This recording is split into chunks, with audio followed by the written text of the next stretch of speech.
కొండపల్లి అనే గ్రామంలో గంగమ్మ అనే ఒక ముసలవ్వ ఒంటరిగా జీవిస్తూ ఉండేది. ఆమె చాలా తెలివైంది మరియు ధైర్యవంతురాలు కూడా.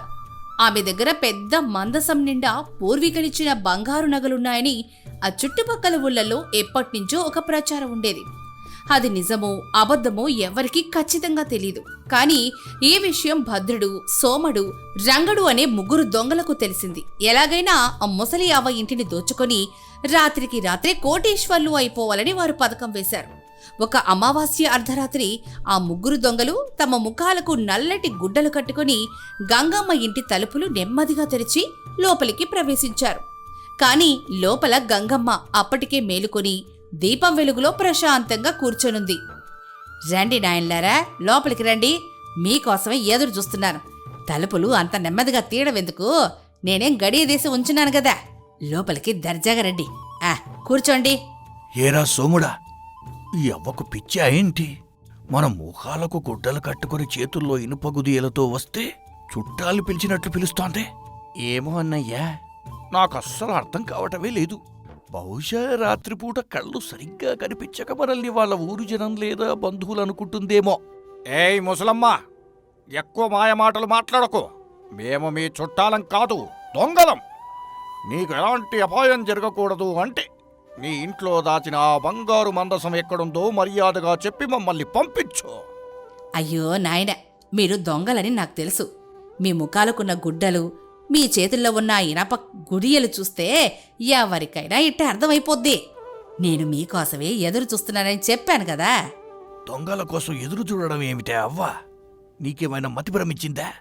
మాతో నాటకాలాడితే ఇల్లంతా చిందరవందర చేసి నగలు లాక్కుంటారు. జాగ్రత్త, మర్యాదగా నగలివ్వు. నాటకాలు కాదు నాయనా, అక్షరాల నిజం చెప్తున్నారు. ఈ వయసులో ఆ బంగారు నగలు నేను మెడలో వేసుకోలేను. అలాగని ఊళ్ళో వాళ్ళకిస్తే నా పేరు చెప్తారో లేదన్న భయం నాకుంది. అందుకే ఎవరైనా గట్టి ధైర్యవంతులైన దొంగలొస్తే నా చేతులతో నేనే ఆ ధనాన్ని వాళ్ళకి అప్పగించి ప్రశాంతంగా కాశీయాత్రకి వెళ్ళిపోదామని ఎప్పటినుంచో ఎదురు చూస్తున్నాను. ఎన్నాళ్లకు మీరొచ్చారు. నా భారం తీరిపోయింది. ఆ పరమశివుడే మిమ్మల్ని పంపాడు. అన్నయ్యా భద్రుడు, విన్నావా అవ్వ మాటలు? మన కష్టం లేకుండానే, ఏ గొడవ లేకుండానే బంగారమంతా మన చేతికి వస్తోంది. ఈ అవ్వ చాలా మంచిదిరా, మన అదృష్టం బాగుంది. అవునన్నయ్యా, ఈరోజు మన పంట పండింది. అవ్వా, అయితే ఆలస్యం ఎందుకో? ఆ మందసం ఎక్కడుందో త్వరగా ఇవ్వు. మేము దాన్ని తీసుకుని వెంటనే వెళ్ళిపోతాం. నీకు ఎలాంటి హాని చెయ్యమో. అంత తొందర పెడితే ఎలా నాయనా? ఆ మందసం నేను భూమిలో పాతిపెట్టాను. దాన్ని తీయడం అంత సులభమేమి కాదు. మా తాత ముత్తాతలు ఆ బంగారాన్ని ఒక గొప్ప మంత్రంతో బంధించి భూమిలో దాచారు. దాన్ని మామూలుగా తవ్విదీస్తే ఆ బంగారం అంతా వెంటనే బూడిదైపోద్ది. దానికి ఒక పద్ధతి ఉంది. మంత్రంతో బంధించారా? బంగారం బూడిదైపోతుందా? ఇదేం విపరీతమవ్వా! అయితే దాన్ని బయటికి తీసే దారే లేదా? ఆ మంత్రం విడిపోయే మార్గం చెప్పు. దారెందుకు లేదు నాయనా? ఆ మంత్రాన్ని నడిపించడానికి ఒక ఆధ్యాత్మిక పద్ధతి ఉంది. ఆ పద్ధతి ప్రకారం చేస్తే మంత్రం విడిపోయి బంగారం సురక్షితంగా మీ చేతికి వస్తుంది. కానీ ఆ పద్ధతి చేయాలంటే చాలా కష్టం. ధైర్యం, అపారమైన ఓపిక కావాలి. మీ ముగ్గురిని చూస్తుంటే ఆ ఓపిక ఉన్నట్లు అనిపించట్లేదు. మంత్రం వికటిస్తే ముప్పు తప్పదు. కాబట్టి మీరు ఈ ఆశ వదిలేసి వెళ్ళిపోవడం మంచిది. ఏమనుకుంటున్నావే అవ్వా మమ్మల్ని? మేము కొండలను కూడా పిండి చేయగల సమర్థులం. ఆ బంగారం కోసం ఎంతటి కష్టమైన పనైనా చేస్తాం. ఎంతటి సాహసానికైనా తెగించే మేము ఈ వృత్తిలోకి వచ్చాం. నువ్వు ఆ పద్ధతి ఏమిటో సూటిగా చెప్పు. అవునవ్వా, నువ్వు భయపడక. మా అన్నయ్య భద్రుడు ఏ పనైనా చిటికెల చేసేస్తాడా? మేము ఆ మంత్రాన్ని ఇట్టే పారద్రోలుతామా? అది ఎలా విడిపోతుందో త్వరగా చెప్పవ్వా. సరే నాయన్లారా, మీ పౌరుషం చూస్తుంటే నాకు నమ్మకం కలుగుతోంది. ఆ మందసం నా పెరట్లో ఉన్న వేప చెట్టు కింద 5 అడుగుల లోతులో ఉంది. దాన్ని బయటకు తీయాలంటే ముందుగా ఈ ఇంట్లో ఉన్న భూతగణాలను శాంతింపజేయాలి. దానికి మీరు ఒక 3 కష్టమైన పనులు చేయాల్సి వస్తుంది. ఆ 3 పనులు పూర్తి చేస్తే గాని మందసం తీయడానికి మంత్రం ఒప్పుకోదు. ఆ 3 పనులు ఏమిటో త్వరగా చెప్పవ్వా. తెల్లవారే లోపు మేము ఆ పనులు ముగించి బంగారం తీసుకుని వెళ్ళిపోవాలి. మాకు సమయం వృధా చేయటం ఇష్టం ఉండదు. చెప్తాను వినండి. మొదటి పని, నా ఇంట్లో ఉన్న 2 బస్తాల జొన్నలను ఆ మూలన ఉన్న పెద్ద రాతి తిరగలిలో వేసి మెత్తటి పిండిగా విసరాలి. ఆ రాతి తిరగలి శబ్దానికి ఇంట్లో ఉన్న దుష్టశక్తులు పారిపోతాయి. ఆ తర్వాత రెండో పని, మా పెరట్లో ఉన్న బావిలో నుంచి 100 బిందెల నీళ్లు తోడి పశువుల పాకులో ఉన్న పెద్ద రాతి తోటి నింపాలి. అలా 100 బిందెల నీళ్లు తోడడం వల్ల భూమాత చల్లబడి మందసాన్ని పై కుదులుతుంది. ఇక మూడో పని, పశువుల పాకంతా పేడతో నిండుంది. దాన్ని శుభ్రం చేసి అక్కడున్న లావాటి కట్టెను చిన్న ముక్కలుగా కొట్టాలి. ఆ కొట్టలు కొట్టే శబ్దానికి మందసానికున్న ఆఖరి మంత్రం వీడిపోద్ది. ఏంటి? తిరగలి విసరాలా? నీళ్లు తోడాలా? పేడెత్తి కట్టెలు కొట్టాలా? ఇవి ఇంట్లో ఆడవాళ్లు కూలోళ్ళు చేసుకునే పనులు కదా అవ్వా. మమ్మల్ని చేయమంటావా? నువ్వు మాతో ఏమైనా నాటకం ఆడుతున్నావా? కూలి వాళ్ళు చేసే పనులే నాయనా, కానీ ఆ పనులు మీకు ఆసున్న బంగారం కోసం చేస్తున్న మంత్ర సాధనని మర్చిపోకండి. మీరు చేసే ఈ పనుల వల్లే భూతగణాలు శాంతిస్తాయి.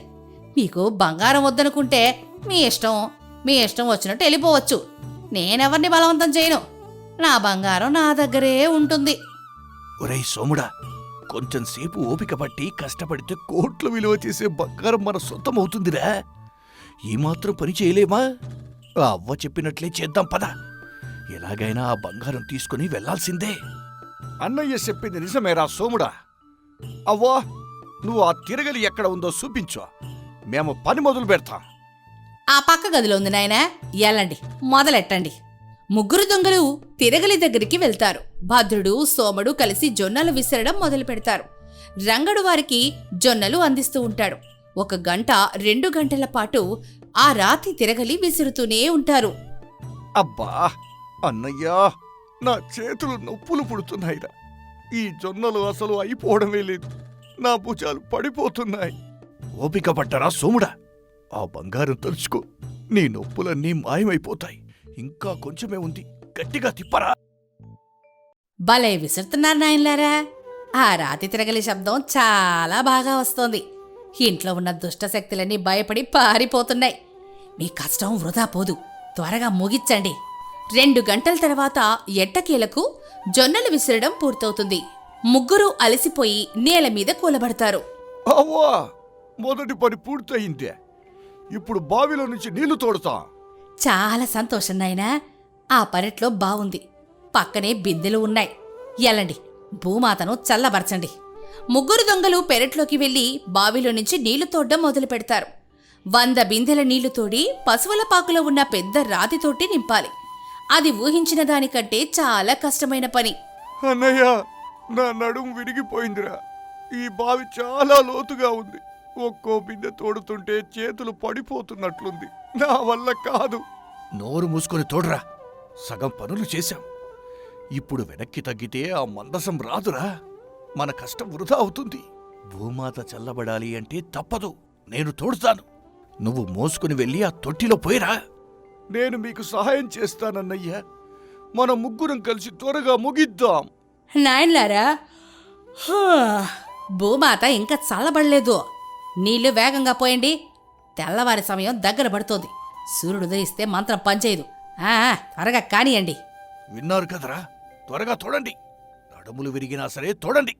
మరో 2 గంటల పాటు కష్టపడి 100 బిందెల నీళ్లు తోడి తోటి నింపుతారు. వాళ్ళ చేతులకు బొబ్బలొస్తాయి. శరీరమంతా చెమటతో తడిసిపోయి కండరాలు బిగుసుకుపోతాయి. నా వల్ల కాదన్నయ్యా. ఎంత కష్టమైనా పర్వాలేదు. నాకు ఆ బంగారం వద్దు. నేను ఒక్క అడుగు కూడా వెయ్యలేను. ఏయ్ పిచ్చోడా, ఇక్కడి వరకు వచ్చి వదిలేస్తావా? ఒకే ఒక్క పని మిగిలింది. ఆ పశువుల పాక శుభ్రం చేసి కట్టెలు కొట్టడం. అది పూర్తయితే బంగారం మనదే. రానా వెంట. అవును సోముడా, అన్నయ్య మాట విను, లేరా? ముగ్గురు అతి కష్టం మీద పశువుల పాకలోకి వెళతారు. అక్కడున్న పేడను శుభ్రం చేస్తారు. ఆ తర్వాత అక్కడున్న లావాటి కట్టెలను గొడ్డలతో చిన్న ముక్కలుగా కొట్టడం మొదలు పెడతారు. నాయనలారా, ఆ కట్టెలు కొట్టే శబ్దానికి భూమిలో ఉన్న మంత్రం విడిపోతుంది. మీ గొడ్డలి దెబ్బలు ఎంత గట్టిగా పడితే మందసం అంత త్వరగా బయటకు వస్తుంది. గట్టిగా కొట్టండి. ఈ ఎవ్వ చెప్పే మంత్రం మాట దేవుడెరుగు కాని నా ఓపిక మాత్రం ఈ కట్టెలతో పాటు ఆవిరైపోయేలా ఉందిరా రంగడా. నా చేతులు ఎత్తడానికి కూడా శక్తి లేదన్నయ్యో. ఈ దొంగతనం నా జీవితంలో ఆఖరి దొంగతనం. నా వల్ల కావడం లేదు. మెల్లగా తూర్పు దిక్కున సూర్యుడు ఉదయిస్తున్నాడు. పక్షుల కిలకిలారావాలు వినిపిస్తున్నాయి. ముగ్గురు దొంగలు కట్టెలు కొట్టడం ముగించి చేతుల్లో గొడ్డలు వదిలేసి నేల మీద అచేతనంగా పడిపోతారు. వారికి కనీసం మాట్లాడే ఓపిక కూడా లేదు. నోటి వెంట మాటే రావడం లేదు. ఏంటి నాయనలారా అలా పడిపోయారు? లేవండి, తెల్లారిపోయింది. నా ఇల్లు మొత్తం ఎంత శుభ్రంగా చేశారు. మీకు నా ఆశీర్వాదాలు. అవ్వా, పనులన్నీ పూర్తయ్యాయి. ఆ మంత్రం విడిపోయి ఉంటుంది. ఇక ఆ మందసం ఎక్కడుందో చెప్పవ్వా, మేము దాన్ని తీసుకొని వెళ్ళిపోతాం. అవునవ్వా, మాకు మా మందసం ఇచ్చేయి. నాకు ఆయాసం వచ్చేస్తుంది. మందసమా, బంగారమా, మంత్రమా? ఏది నాయనా? అవన్నీ నేను వెళ్ళిన కట్టు కదలరా పిచ్చి దొంగలారా. నా దగ్గర ఎలాంటి బంగారం లేదు, వెండి లేదు. ఉన్నదల్లా ఇదిగా నా మెదడులో ఉన్న తెలివితేటలు మాత్రమే. ఏంటవ్వా నువ్వనేదే? బంగారం లేదా? మరి మాతో ఈ పనులన్నీ ఎందుకు చేయించినావో? మమ్మల్ని మోసం చేసినావా? నా ఇంట్లో ఉన్న పనులు చేసుకోవడానికి నాకు ఓపిక లేదు. కూలి వాళ్ళని పెట్టుకుంటే డబ్బులు ఇవ్వాలి. అదే మీలాంటి అత్యాస పనులైన దొంగలొస్తే మాయమాటలు చెప్పి ఉచితంగా పనులు చేయించుకోవచ్చని నా పథకం.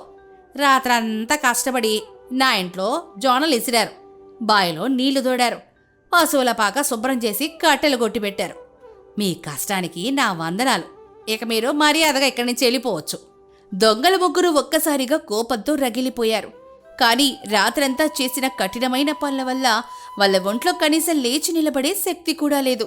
ఓసి మాయదారి ముసలమ్మ, మమ్మల్నే మోసం చేస్తావే? నీ అంతు చూస్తాను చూడు అని లేవడానికి ప్రయత్నిస్తాడు. కానీ కాళ్ళు సహకరించక కింద పడిపోతాడు. అన్నయ్య, మనల్ని ఈ ముసలమ్మ ఘోరంగా మోసం చేసిందిరా.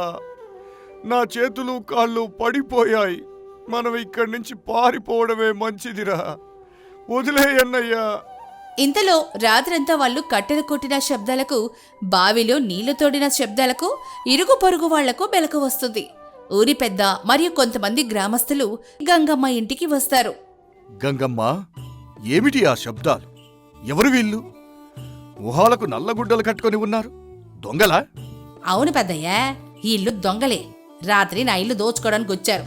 నేను ఇళ్ళని చూసి భయపడకుండా నా తెలివితో మాయ మాటలు చెప్పి రాత్రంతా నా ఇంట్లో ఉన్న పనులని చేయించుకున్నారు. ఇప్పుడు వీళ్ళింట్లో ఓపిక లేక ఇలా నేల మీద పడున్నారు. మీరే వీళ్ళని పట్టుకొని గ్రామ పంచాయతీకి అప్పగించండి. ఊరి జనమంతా గంగమ్మ తెలివితేటల్ని చూసి ఆశ్చర్యపోయారు. ఒక ముసలవ్వ ముగ్గురు దొంగలను తన బుద్ధిబలంతో ఓడించడం చూసి చప్పట్లు కొట్టారు. భలే పని చేశావు గంగమ్మ. నీ తెలివికి వందనాలు. ఆయుధాలు ఉన్నాయని విర్రవీగే ఈ దొంగలకు బుద్ధిబలం ముందు ఆయుధాలు పనికిరావని బాగా బుద్ధి చెప్పావు. ఒరేయ్ దొంగలారా, రండిరా. పంచాయతీలో మీకు తగిన శాస్తి చేస్తాం. లేవండే. అయ్యా, మమ్మల్ని వదిలేయండి. రాత్రంతా పనులు చేసి మా ఎముకలు విరిగిపోయాయి. ఇంతకంటే పెద్ద శిక్ష ఇంకేముంటుంది దొరా? ఈ అవ్వ దెబ్బకు మాకు దొంగతనం చెయ్యాలి అన్న కోరికే చచ్చిపోయింది. అవునయ్యా, ఇక ఈ జన్మలో దొంగతనం చెయ్యము. కష్టపడి పని చేసుకుని బతుకుతాం. మమ్మల్ని విడిచిపెట్టండి. ఊరి పెద్ద దొంగల్ని బంధించి గ్రామ పంచాయతీకి తీసుకెళ్తాడు. గంగమ్మ తన ఇంటి అరుగు మీద ప్రశాంతంగా కూర్చొని తన తెలివికి తానే నవ్వుకుంటుంది. అనగనగా చంద్రగిరి అనే సువిశాల మహాసామ్రాజ్యం. ఆ రాజ్యాన్ని ధర్మవర్మ అనే మహారాజు పాలిస్తున్నాడు. ఆయనకు ప్రజలంటే ప్రాణం, ధర్మం అంటే దైవం. ఆ రాజ్యానికి మహామంత్రి సుమతి. సుమతి బుద్ధిబలం ముందు బృహస్పతి కూడా తలవంచాల్సిందే అని పొరుగు రాజ్యాల రాజులు కూడా భయపడుతూ ఉంటారు. చంద్రగిరి రాజ్యంలో ఆ సంవత్సరం వానలు బాగానే కురిశాయి. పంటలు అద్భుతంగా పండాయి. కానీ అకస్మాత్తుగా రాజ్యంలో కరువు ఛాయలు అలుముకున్నాయి. ఎక్కడ ఒక్క ధాన్యం గింజ కూడా దొరకడం లేదు. ప్రజలు ఆకలితో వీధుల్లో అల్లాడుతున్నారు. కారణం, రాజ్యంలో ఉన్న కొంతమంది స్వార్థపూరిత వ్యాపారులు ధాన్యాన్నంతా రహస్య గిడ్డంగుల్లో దాచిపెట్టి కృత్రిమ కరువును సృష్టించారు. ఆ వ్యాపారులందరికీ నాయకుడు ధనగుప్తుడు అనే మహా అహంకారి. ఒకరోజు ఉదయం రాజ్యసభలో వాతావరణం నిప్పులు జరుగుతోంది. సింహాసనం మీద ధర్మవర్మ కోపంతో రగిలిపోతూ ఉండగా సభ మధ్యలో ధనగుప్తుడు ఎంతో గర్వంగా నిలబడున్నాడు. ధనగుప్త, ఎంత సాహసం నీకు! నా రాజ్యంలో పుట్టి నా నేల మీద పండిన ధాన్యాన్ని దాచిపెట్టి నా ప్రజల ప్రాణాలతో చెలగాటమాడతావా? నిన్ను నీ వ్యాపార మిత్రులను ఇప్పుడే నడివీధిలో నిలబెట్టి చెరసాలలో జీవితాంతం బంధించగలను తెలుసా? క్షమించాలి మహారాజా. నన్ను కారాగారంలో బంధిస్తే మీ ప్రజల కడుపు నిండుతుందనుకుంటే నిరభ్యంతరంగా బంధించండి. కాని ఆ ధాన్యం ఎక్కడుందో, ఆ గిడ్డంగుల తాళాలు ఎవరి దగ్గర ఉన్నాయో నా ప్రాణం పోతే ఎప్పటికీ మీకు తెలియదు. మీ ప్రజలు ఆకలితో మాడి మసవ్వాల్సిందే. ఈ రాజ్యంలో ఉన్న ధాన్యం మొత్తం ఇప్పుడు నాగుపెట్లో ఉంది. నోరు మొయ్ నీచుడా! మహారాజు గారితోనే బేరాలు ఆడతావా? నిన్ను కఠినంగా విచారిస్తే ఆ ధాన్యం ఎక్కడుందో నీ ఎంతట నువ్వే కక్కుతావు. భటులారా, వీడిని బంధించండి.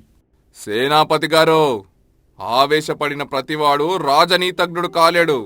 నన్ను బంధిస్తే నా అనుచరులు ఆ ధాన్యాన్ని రాత్రికి రాత్రే బూడిద చేస్తారు. అప్పుడు మహారాజు గారికి మిగిలేది రాజ్యమా లేక శ్మశానమా? ఆలోచించుకోండి. నీకేం కావాలి ధనగుప్త? నా ఖజాలో ఉన్న బంగారమా, వజ్రాలా? ఎంత కావాలి? ప్రజల ప్రాణాల కంటే నాకు ఏదీ ముఖ్యం కాదు. అడుగు. బంగారం నా దగ్గర చాలానే ఉంది మహారాజా. నాకు కావాల్సింది ఈ చిల్లర కాదు. మన రాజ్యం సరిహద్దుల్లో ఉన్న సూర్యకాంతి వజ్రాల గనులు ఉన్నాయి కదా, ఆ గనుల మీద శాశ్వత హక్కులు మరియు వాటి మీద గుత్తాధిపత్యం నాకు రాసివ్వండి. మీ ప్రజలకు సరిపడ ధాన్యం నేనిస్తాను. ఇది నా షరతు. ఏమిటి? ఆ వజ్రాల గనులు రాజ్యానికి ప్రాణాధారం. మన సైన్యానికి, ఖజానాకు అవే మూలాధారం. వాటిని నీకు ఇస్తే రేపు నువ్వే ఈ రాజ్యానికి రాజవుతావు. ఇంతటి రాజద్రోహానికి నేను ఎప్పటికీ ఒప్పుకోను. అయితే మీ ప్రజల మృతదేహాలను లెక్క పెట్టుకోవడానికి సిద్ధం కండి మహారాజా. నేను వస్తాను. ధనగుప్తుడు వెనుదిరగబోతూ ఉండగా సభలోకి ఎంతో ప్రశాంతంగా ముఖంలో ఒక చిరునవ్వుతో మహామంత్రి సుమతి అడుగు పెడతాడు. ఆయన నడకలో ఏమాత్రం కంగారు లేదు. ఆగండి ధనగుప్త, అంత తొందర ఎందుకు? వజ్రాల గనులు కావాలన్నారు కదా, ఇస్తాం. మహారాజుగారి తరపున నేను మీకు మాట ఇస్తున్నాను. మీరు అడిగిన ఆ వజ్రాల గనులు మీకే దక్కుతాయి. సుమతి, ఏమిటి నువ్వు మాట్లాడుతున్నది? ఆ గనులు వాడికి ఇస్తే రాజ్య భవిష్యత్తు ఏమవుతుందో తెలుసా? నమ్మకం ఉంచండి మహారాజా. ప్రాణాల కంటే గనులు ముఖ్యం కాదు కదా. ఆహా, చంద్రగిరి సామ్రాజ్యంలో బుద్ధిమంతుడంటే ఒక్క మంత్రి సుమతి గారు మాత్రమే. మహామంత్రి గారు, ఈరోజు రాత్రికి గనుల దస్తావేజులు నా ఇంటికి పంపించండి. రేపు ఉదయం కల్లా బజారులోకి నా ధాన్యం వస్తుంది. వస్తాను మహారాజా. గర్వంగా సభ నుంచి వెళ్ళిపోతాడు. సభ ముగిసిన తర్వాత అంతఃపురంలో మహారాజు సేనాపతి, మహామంత్రి సుమతి మాత్రమే ఉంటారు. వాతావరణం చాలా ఉద్రిక్తంగా ఉంటుంది. మహామంత్రి గారు, మీరు చేసింది ముమ్మాటికి రాజద్రోహమే.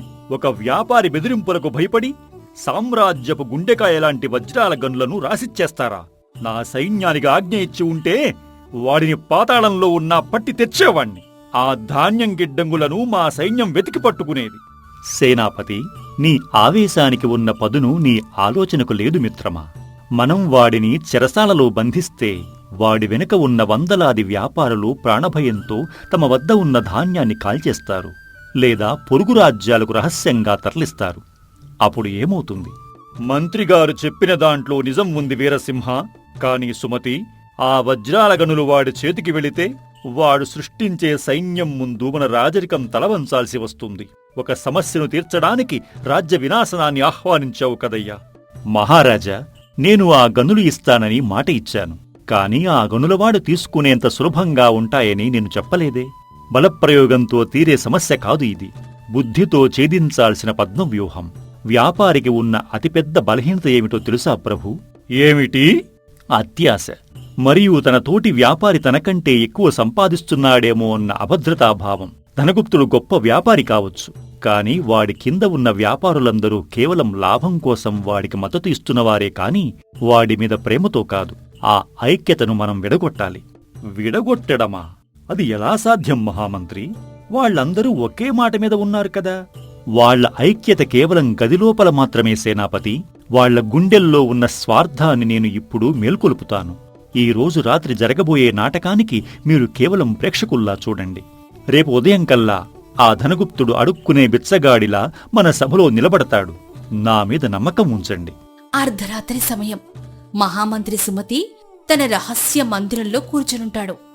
ఆయన ఆహ్వానం మేరకు ధనగుప్తుడి తర్వాత ఆ రాజ్యంలో రెండవ అతి పెద్ద వ్యాపారి అయిన కుబేరుడు రహస్యంగా మంత్రి గారిని కలవడానికి వస్తాడు. కుబేరుడు ముఖంలో భయం, కంగారు కనిపిస్తూ ఉంటాయి. మహామంత్రి గారు, ఈ అర్ధరాత్రి వేళ నన్నెందుకు పిలిపించారు? ధనగుప్తుడికి తెలిస్తే నన్ను వ్యాపార సంఘం నుండి వెలివేస్తాడు. దయచేసి త్వరగా విషయం చెప్పండి. కూర్చో కుబేరా, భయపడకు. నేను నిన్ను పిలిపించింది నీ ప్రాణాలు కాపాడటానికి, నీ వ్యాపారాన్ని 10 రెట్లు పెంచడానికి మాత్రమే. నా వ్యాపారం పెంచడానికా? మీ ఉద్దేశమేమిటి మంత్రిగారు? కుబేరా, ఈ రోజు ఉదయం ధనగుప్తుడు రాజ్యసభలో మహారాజుగారిని ఎంత ఘోరంగా అవమానించాడో నీకు తెలుసు కదా. మహారాజుగారు రక్తం ఉడుకుతూ ఉన్నారు. ధనగుప్తుడికి వజ్రాల గనులు ఇవ్వడానికి ఆయన మనసు ఏమాత్రం ఒప్పుకోవడం లేదు. ఆ ధనగుప్తుడిని ఎప్పటికైనా శిక్షించాలని మహారాజుగారు గట్టిగా నిర్ణయించుకున్నారు. అయ్యా, వాడు చేసిన దానికి మమ్మల్ని కూడా బలి చేస్తారా మంత్రిగారు? మాకు ఎలాంటి పాపం తెలియదు. మేమంతా వాడి బెదిరింపులకు భయపడి ధాన్యం దాచాము. నాకు తెలుసు కుబేరా, అందుకే ఆ వజ్రాల గనులను ధనగుప్తుడికి కాకుండా నీకు ఇవ్వాలని మహారాజుగారు భావిస్తున్నారు. నాకా? నిజంగానా మంత్రిగారు? సూర్యకాంతి వజ్రాల గనులు నా సొంతమవుతాయా? అవును, కాని దానికి ఒక చిన్న షరతు ఉంది. మహారాజుగారు ఈ రాజ్యంలో ఉన్న ధాన్యం మొత్తాన్ని రేపు ఉదయం కల్లా కొనాలని చూస్తున్నారు. నువ్వు నీకు ఉన్న ధాన్యాన్ని రేపు సూర్యోదయానికి ముందే సంత ధర కంటే సగం ధరకు ప్రజలకు అమ్మేయాలి.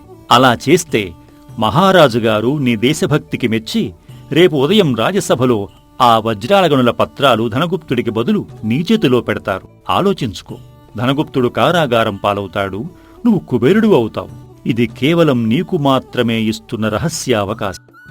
మహామంత్రిగారు, ఇందులో ఆలోచించడానికి ఏముంది? నాకు ఇది పూర్తిగా సమ్మతమే. ఆ ధనగుప్తుడు నా కళ్ళ ముందే ఎదిగాడు. వాడి అహంకారం నాక్కూడా నచ్చదు. ఈ రాత్రికి నా గిడ్డంగులు తెరిపిస్తాను. నా దగ్గర ఉన్న 10,000 బస్తాల ధాన్యాన్ని సగం ధరకే బజారులోకి వదులుతాను. మహారాజుగారికి నా విధేయతను నిరూపించుకుంటాను. అద్భుతం కుబేరా, కాని ఈ విషయం ధనగుప్తుడికి ఏమాత్రం తెలియకూడదు సుమా. ఒకవేళ తెలిస్తే నీ ప్రాణాలకే ముప్పు. వెళ్ళి నీ పని పూర్తి చెయ్యి. కుబేరుడు అతి ఉత్సాహంతో అక్కడ్నుంచి పరుగు పరుగున వెళ్ళిపోతాడు. సుమతి పెదవులపై ఒక వ్యంగ్యమైన చిరునవ్వు విరుస్తుంది. కుబేరుడు వెళ్లిన అరగంటకే ఆ రాజ్యంలో 3వ అతిపెద్ద వ్యాపారి అయిన సువర్ణదత్తుడు వస్తాడు. సుమతి అతనికి కూడా అదే మాయాజాలం ప్రయోగిస్తాడు. సువర్ణదత్త, ధనగుప్తుడికి రాజుగారు గనులు ఇస్తున్నారు అన్నది అబద్ధం. ఆ గనులు కుబేరుడికి దక్కబోతున్నాయి. కుబేరుడు రేపు ఉదయం ధాన్యమంతా సగం ధరకు అమ్మేసి ఆ గనులు దక్కించుకోబోతున్నాడు. వాడికి ఆ గనులు దక్కితే రేపొద్దున వాడు నిన్ను, ధనగుప్తుడిని రాజ్యంలో వ్యాపారం చేయకుండా తొక్కేస్తాడు. అయ్యో, కుబేరుడు అంత కుట్ర పన్నాడా? ఇప్పుడు నా దారి ఏమిటి మంత్రిగారు? నా వ్యాపారాన్ని నేనెలా కాపాడుకోవాలి? నువ్వు నా మిత్రుడివి కాబట్టి నీకు ఒక సలహా ఇస్తున్నాను.